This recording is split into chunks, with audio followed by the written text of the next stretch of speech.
I'm going to be doing some clouds today in my sketchbook.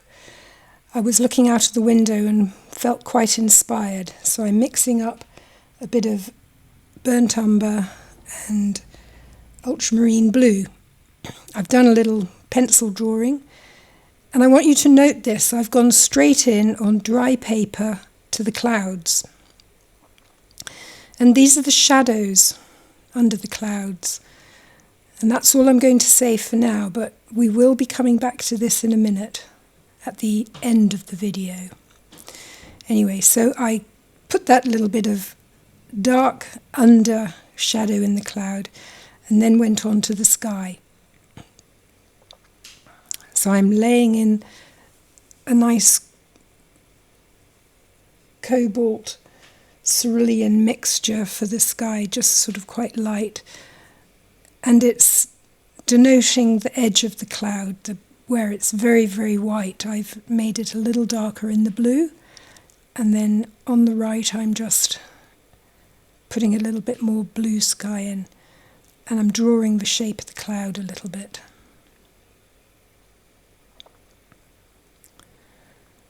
Just mixing up a little bit more colour.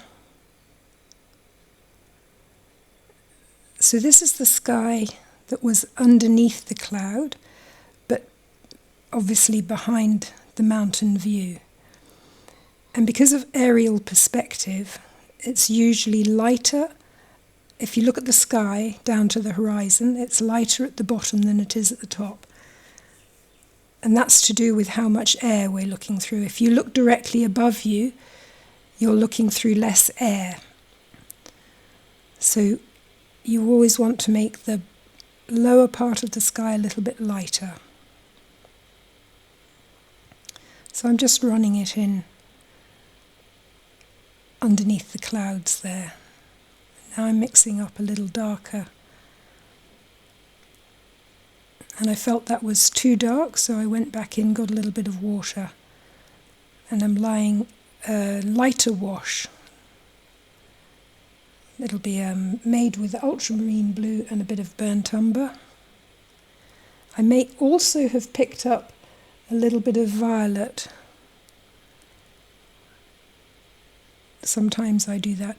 And as you see, as I move the shadows out, they get a little bit lighter and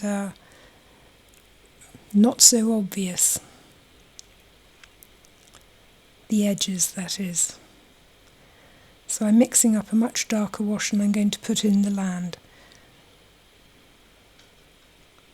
That's ultramarine blue. I'm just drawing in with the edge of the brush, sorry. Well, I use a brush like a pen, so I use the point of it.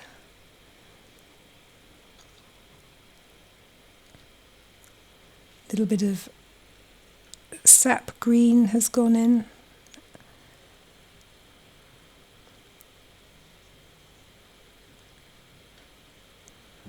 Quite a lot of mixing going on.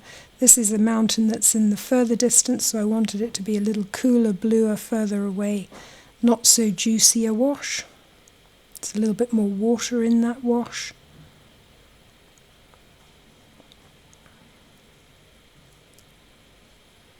And then moving on to the foreground. Because it's closer to you, it's got more colour in it. It's got more oomph. I put a bit of natural sienna down that edge to denote that edge, and it sort of brought it forward a bit. And I put a little bit more sap green in and running that along the front edge of the hill that's closest to me. A bit more sap green, just a little bit of abstract mark making for the vegetation. As I say, this is my day book, and I do try to do something in it every day. Partly because it's good to practice, and partly because it gives me 5-10 minutes of calm in my day, where I'm not worrying about anything else. I'm just enjoying what's outside the window and just enjoying the paint itself and enjoying the physicality of painting, the actual doing of the painting. Painting isn't necessarily about an end product. So now we're going into the second part of the video. There were a couple of teachable moments in this little sketch about the clouds. And the main thing was that when I first started off, this was the first area that I laid down. And if you look back, and I will put a slide at the end, these edges were very hard. And I just carried on, and they dried.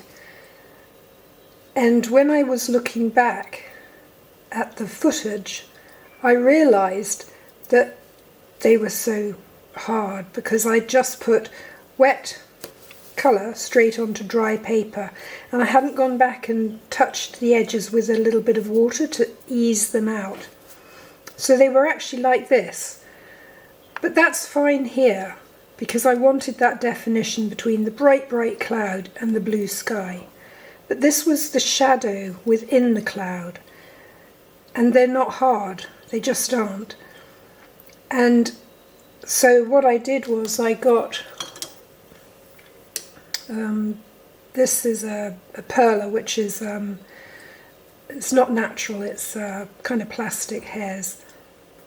Anyway, I got this because it's quite hard, and I got some water and I just scrubbed the edges very lightly and faded them out. And I think looking at it now, you've got hard edges and you've got a soft edge here, and I'm much happier with it. It's only, a 10-minute sketch. It's just my day sketching book, and I just wanted to do the clouds. And also I'll put a still in a zoom shot of this, because although this is really cheap paper, it's not an expensive watercolour sketching book, the granulation that happens with the ultramarine as the pigment settles onto this particular paper, I really like. It's also granulated there, and it's rather lovely. And so there's no reason not to use a fairly, I suppose, cheap sketchbook for watercolours. I'm doing them every day, and it can get very expensive. And really, this is a beautiful effect, so why not? Anyway, I'll follow this with a couple of slides of the close-up of this and the picture where you can see between the hard edge and the soft edge.